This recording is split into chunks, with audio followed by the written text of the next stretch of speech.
Good morning friend, সবাই কেমন আছো? আমি ভালো আছি। আজকে আবার চলে এসেছি প্রতিদিনের মতন ছোট্ট একটা মিনি ব্লগ নিয়ে। আর আজকে আমি বানাবো চিলা। আর এই চিলা বানাতে লাগবে আমার টক দই আর সুজি। দেখো, টক দই আর সুজি অনেকটা টাইম ভিজিয়ে রাখতে হয়, ভিজিয়ে রাখতে খুবই ভালো হয়।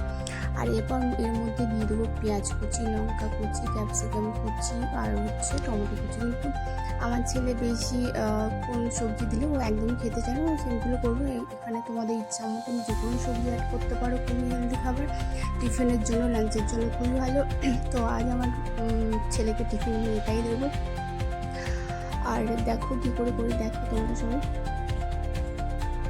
তো এটা আমি ভালো করে বাটারটা মিশিয়ে নিচ্ছি, পেঁয়াজ আর এখন দেবো হচ্ছে পেঁয়াজ, টমেটো কুচি, লঙ্কাটা দেবো না, সাইড করে দিয়েছি কারণ আমার ছেলে খেতে পারবে না। তো এটাকে অনেকটা টাইম ভিজিয়ে রাখলে খুবই ভালো হয়। এবার আমি